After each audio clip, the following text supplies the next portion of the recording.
con la grabación.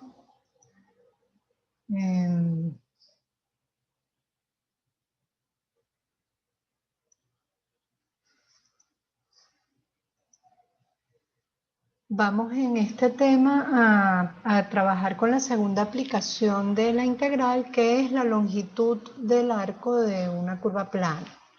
Aquí estamos empezando con una imagen introductoria que lo que busca es cuál será la medida entre, o la longitud del cable entre esas dos torres de electricidad. ¿Okay? Entonces, lo primero que tenemos que hacer es entender por qué esto es una aplicación de la integral. Fíjense que tenemos en un sistema de coordenadas cartesianas una línea poligonal. Entendemos una línea poligonal como aquella que se forma por la unión de segmentos de recta. Para nosotros poder determinar la longitud de esa línea que inicia en A, esa línea poligonal, y termina en B, pues lo que hacemos es sumar la longitud de cada uno de esos segmentos. Entonces, la longitud total de A hasta B viene dada por la longitud del segmento AP más la longitud del segmento PQ más la longitud del segmento QR más la longitud del segmento RB. Es decir, vamos sumando las longitudes de cada uno de estos segmentos. Este concepto lo mencionamos porque él es el que nos va a permitir encontrar cómo se calcula la longitud de un arco, de una curva que se encuentra en el plano. Entonces, para determinar la longitud de un arco de curva, se comienza haciendo primero una aproximación de ese arco a una línea poligonal de la siguiente forma. Entonces, nosotros tenemos una función que es continua y es diferenciable en el intervalo AB. Entonces, tenemos la función y allí está definido el intervalo. Y para determinar la longitud del arco que va desde A hasta B, ¿qué es lo que debemos hacer? Pues acordarnos de la noción de integral definida y agarramos ese intervalo AB y lo dividimos en intervalitos más pequeños que hemos llamado subintervalos. ¿Okay? Vamos a trabajar con amplitudes iguales porque eso nos facilita los cálculos, igual que hicimos en la integral definida y después en área de una región plana. Y cada subintervalo de amplitud delta x, llamamos delta x a la distancia que hay desde el punto A hasta el punto x1, desde el punto x1 hasta el punto x2 sobre el eje x y así sucesivamente. A partir de cada uno de esos puntos definimos los puntos sobre el arco para trazar la línea poligonal. Es decir, el punto P sub i de coordenadas x sub i, f de x sub i, está en la curva y el polígono de vértices A, P sub 1, P sub 2 hasta B es una aproximación del arco AB. Es decir, fíjense que el recorrido es básicamente el mismo que hemos establecido para la integral definida. Tomamos el intervalo, lo dividimos en intervalos más pequeños, tomamos el límite superior de cada intervalito de esos y buscamos la imagen en la función.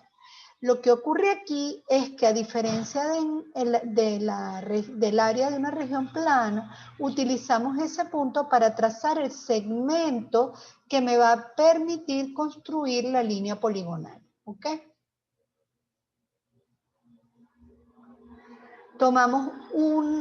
Hacemos un zoom de una de esas aproximaciones y ¿qué encontramos? Fíjense lo que encontramos.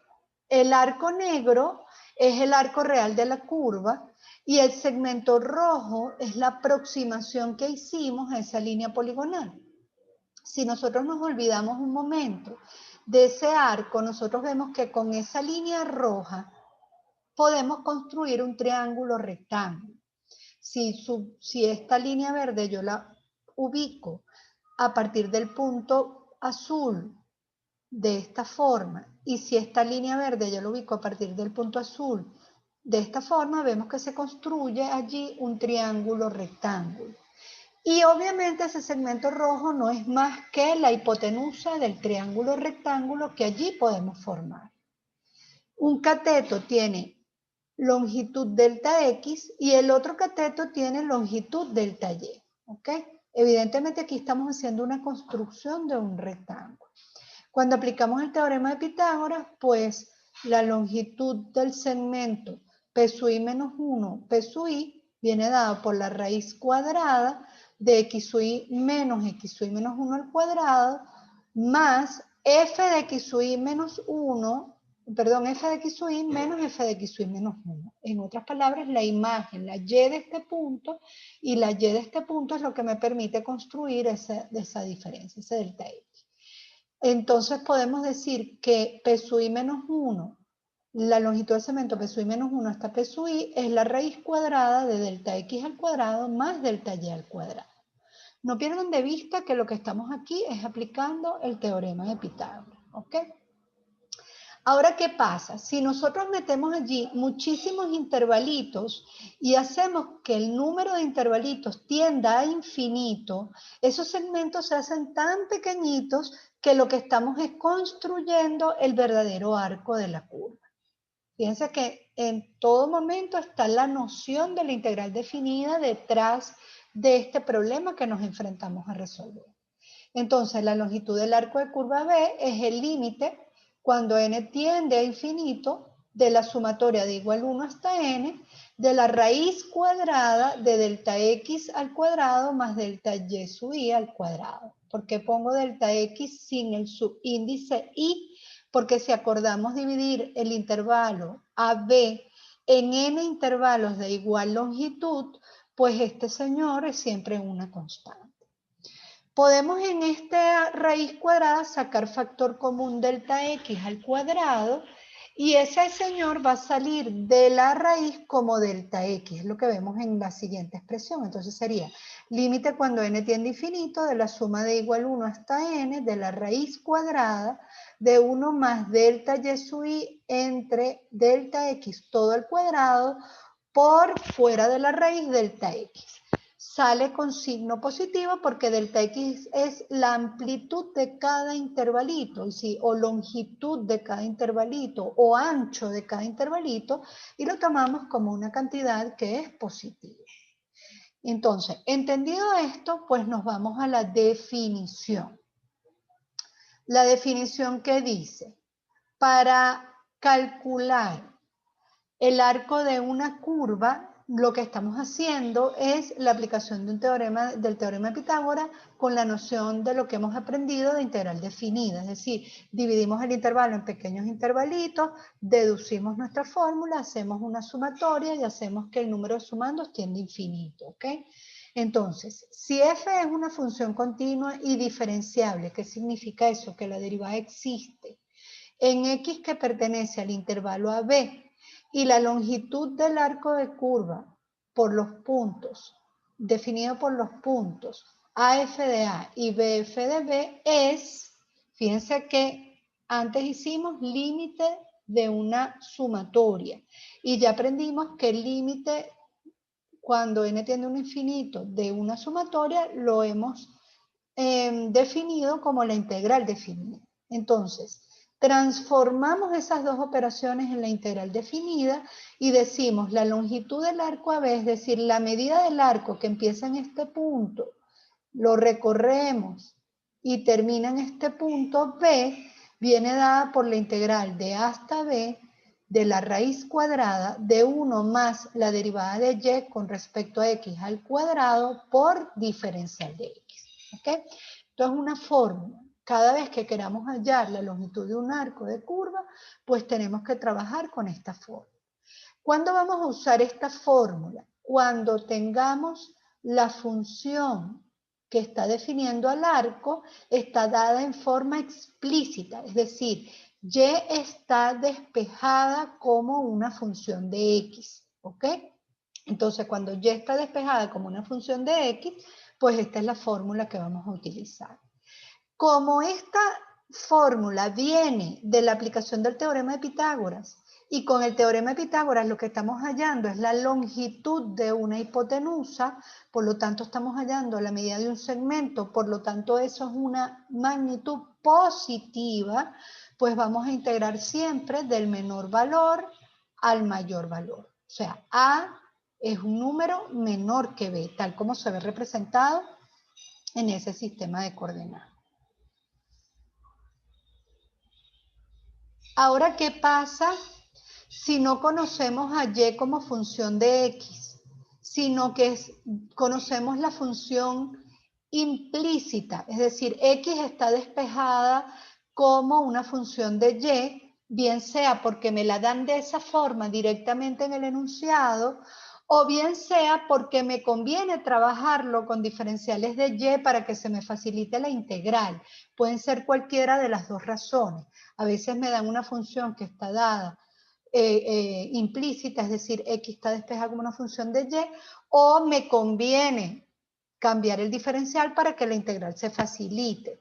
En ese caso, la fórmula cambia.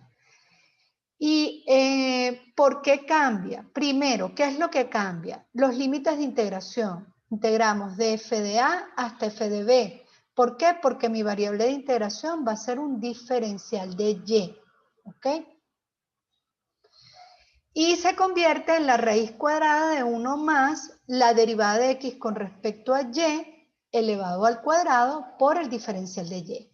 No vamos a perder de vista, por favor, que eso viene del teorema de Pitágoras. Es decir, cuando nosotros transformamos eso en la integral de a hasta b de la raíz de un delta x más al cuadrado más un delta y al cuadrado, si ahí nosotros estamos metiendo el límite de una suma y el número de sumandos tiende a infinito, ese delta x deja de ser un delta x y se convierte en un diferencial de x.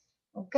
Se convierte en un diferencial de x y lo que estamos haciendo en esa fórmula son simplemente variaciones de a quién estamos sacando como factor común. Me disculpan, pero la pizarrita me sigue dando error, ¿ok?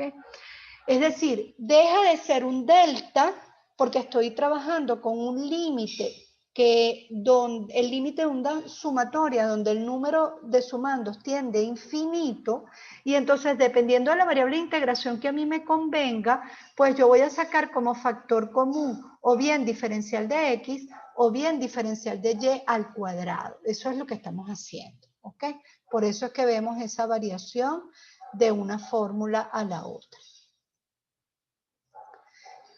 ¿Y qué ocurre si la curva está dada en paramétricas? Pues si la curva está dada en paramétricas, pues lo que hacemos es multiplicar y dividir por diferencial de t, si t es el parámetro, ¿ok? Entonces, si f viene dada por las ecuaciones paramétricas y igual a h de t y x igual a g de t, la longitud del arco de curva, pues integramos de t1 hasta t2 de la raíz cuadrada de dx sobre dt al cuadrado más de y sobre dt al cuadrado y fuera de la raíz mi diferencial de t. Obviamente si el parámetro no es t sino que es alfa, pues lo expresamos en términos de alfa o de u o del parámetro que sea. ¿Okay? Esta es la propia receta de cocina. Yo lo que tengo que ver es cómo me dan la curva y cuál de las tres fórmulas aplico. Cuando me dan la curva en explícita, aplico la primera. Cuando me la dan en implícita, aplico la segunda. Y cuando me la dan en paramétrica, aplico la tercera. Como esta raíz se define como una cantidad positiva, pues siempre debemos integrar del menor valor al mayor valor. No es como en área. En área yo recorro y veo cómo se está formando esa región, cómo yo barro esa región. Y de repente en una paramétrica yo tengo que integrar del valor más grande al valor más pequeño. Aquí no, aquí siempre es del menor al mayor. Vamos entonces a ver el ejemplo que tenemos en esta animación y después nos vamos a los ejemplos de la guía, de la presentación. El primer ejemplo dice, un cable eléctrico cuelga entre dos postes que se encuentran a 60 metros de distancia. ¿Cuál es la longitud del cable entre ambos postes si se sabe que éste toma la forma de una catenaria de ecuación y igual coseno hiperbólico de x sobre 45. Hoy en día la palabra ya no se le coloca la tilde. Cuando nosotros preparamos este material todavía se acentuaba. Hoy en día la Real Academia corrigió esa tilde. Entonces, bueno, ya saben que eso está allí porque el material tiene su tiempo. Llamamos catenaria a la variación del coseno hiperbólico de x construido de esta forma. Vamos a ver si la pizarra me deja escribirlo. Se llama catenaria a la función y igual a A por el coseno hiperbólico de x sobre a. Eso es lo que llamamos catenaria. ¿Okay? Es una transformación de la función coseno hiperbólico. Y catenaria es la forma que adoptan los cables de tensión que se ponen para transmitir la electricidad. Fíjense que cuando uno va por la carretera y uno ve los postes donde van los cables de luz, vemos que los cables de luz no están estiraditos, sino que ellos tienen como una barriga. Esa barriga obedece a esta función, a coseno hiperbólico de x sobre a. Y eso es lo que llamamos catenaria.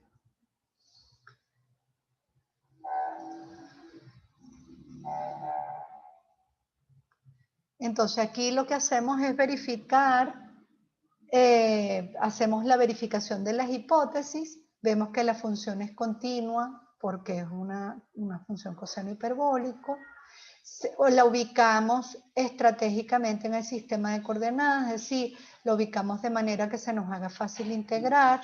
Entonces ubicamos la curva en el sistema y asumimos a menos 30 unidades un poste y a 30 unidades el otro en ese sistema de referencia. ¿Okay? Derivamos, entonces derivamos aplicando regla de la cadena. 45 es una constante que está multiplicando, la mantenemos multiplicando. La derivada del coseno hiperbólico es seno hiperbólico de x sobre 45, porque al derivar la externa mantenemos la interna igual. Eso lo aprendimos en cálculo 1 con la regla de la cadena, por la derivada de la función interna. X sobre 45, por favor, no lo vayan a derivar como un cociente. 45 es una constante, entonces eso es 1 sobre 45 por x. Por lo tanto, la derivada de x me da 1, sería 1 sobre 45. Ese 45 se simplifica, vemos que la primera derivada nos da seno hiperbólico de x sobre 45 y esa función tiene por dominio todos los reales, por lo tanto la derivada existe siempre, no hay problema para plantear la raíz cuadrada. Planteamos el diferencial de longitud, llamamos diferencial de longitud a la raíz cuadrada de 1 más de y sobre de x al cuadrado. Aquí afuera falta por diferencial de y. ¿Okay? Entonces, sustituyendo, esto nos da que el diferencial de longitud es la raíz cuadrada de 1 más seno hiperbólico de x sobre 45 todo el cuadrado. Vuelve a faltar allí el diferencial de y. ¿Okay? Simplificando eso, 1 más seno hiperbólico al cuadrado de x sobre 45 nos da coseno hiperbólico al cuadrado de x sobre 45. La raíz cuadrada de eso lo simplificamos como valor absoluto del coseno hiperbólico de x sobre 45. Y aquí vamos a recordar una propiedad que hemos aprendido de los números reales, que la estudiamos en matemática básica. La raíz cuadrada de a al cuadrado lo vamos a simplificar como el valor absoluto de a. Y eso nos va a dar a si a es un número positivo o cero, es decir, cuando lo que está dentro del valor absoluto sea positivo, quito las barras y pongo esa misma expresión, o lo vamos a simplificar como menos a si lo que está dentro del valor absoluto es un número negativo. ¿Ok? Esto es muy importante en la integral definida. En la integral indefinida nosotros asumíamos el valor positivo. En la integral definida no. Yo tengo que poner o el valor positivo o el valor negativo, dependiendo de cómo sea esa expresión dentro del intervalo de integración. Entonces, mucho cuidado con eso.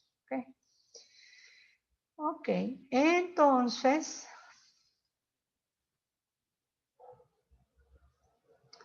ese valor absoluto, ¿cómo lo vamos a simplificar? Pues observamos que el coseno hiperbólico para cualquier x, el coseno hiperbólico de x sobre 45 para cualquier x es siempre positivo. Su rango va de 45 al infinito. Cuando yo digo el coseno hiperbólico de x sobre 45 es siempre positivo, me refiero al signo que tiene la y de esa función. Entonces, es siempre positivo, por lo tanto, yo puedo quitar las barras de valor absoluto y eso se convierte en coseno hiperbólico de x. ¿Ok? Entonces, ¿cuál va a ser la longitud del arco que me están pidiendo? La longitud de ese cable va a ser la integral de menos 30 hasta 30 del diferencial de longitud. También podríamos trabajar con 2 veces la integral de 0 a 30 del diferencial de longitud o 2 veces la integral de menos 30 a 0. ¿Por qué? Porque hay perfecta simetría. Entonces yo podría trabajar con la mitad y multiplicar por 2. Si no hay simetría, yo no puedo hacer eso.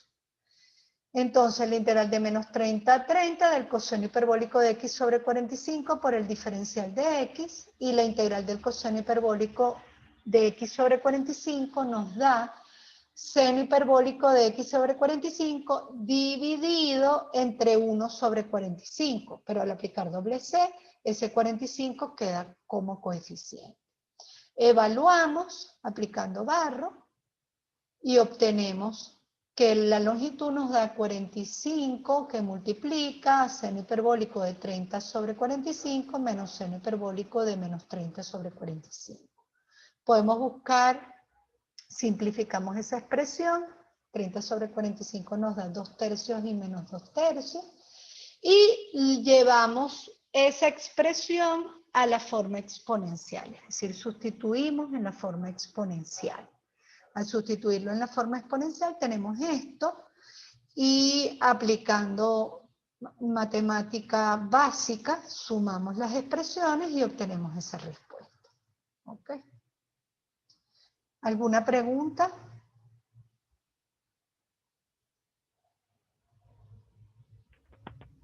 Profe, yo en los límites de integración yo podría poner 0 a 60. Perdón, no te entendí, repite la pregunta.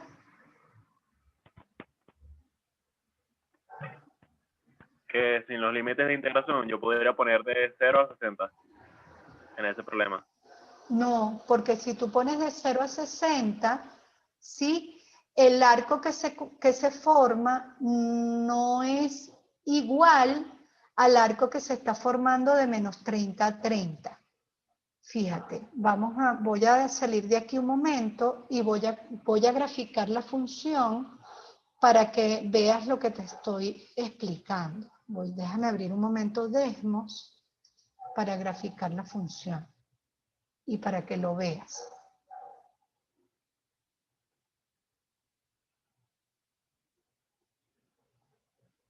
O sea, tú puedes trabajar de menos 30 a 0 multiplicando por 2 o de 0 a 30 multiplicando por 2 porque de menos 30 a 30 hay simetría y la función es una función par.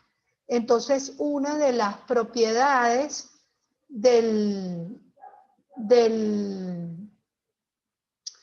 la integral definida, ¿te acuerdas que lo estudiamos como una de las propiedades? Que si la función era par y el intervalo era simétrico, de menos a, tú podías trabajar con la mitad del intervalo y multiplicar por 2.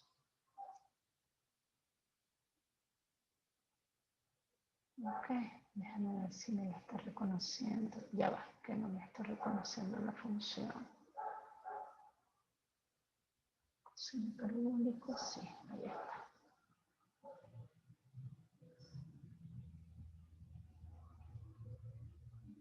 Lo que pasa es que ella es en chata. Ok, perfecto. Voy a compartirte la pantalla para que lo veas. Fíjate, esa es la función. Yo la grafiqué, ahí está, de menos y igual a coseno hiperbólico de x sobre 45. Entonces, fíjate, Ella tiene simetría, por ejemplo, de este punto a este punto, ella es perfectamente simétrica. Profe, Ajá. ¿Sí?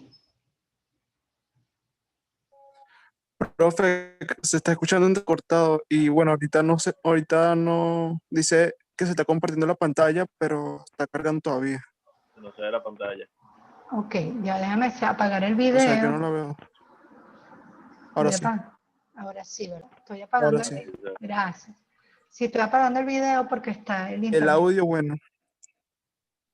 Apagué el video para que corra mejor los datos en la conexión, ¿ok? Ahora sí ven la gráfica. ¿O no la ven?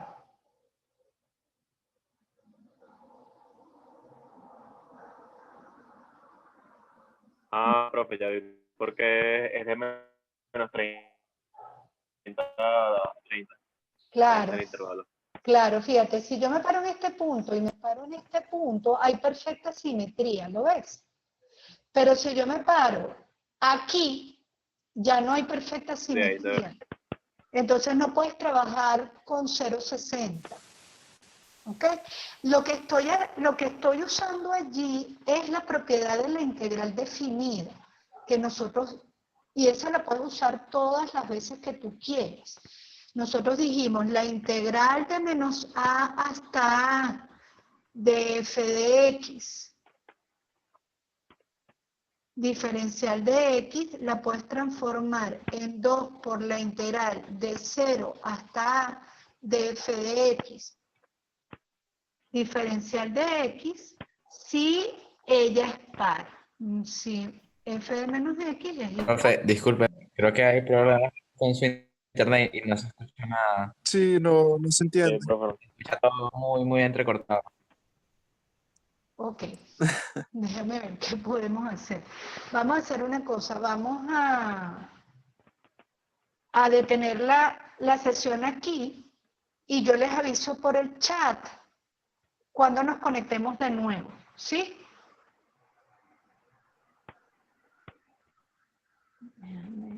Déjame compartir aquí y ponerle.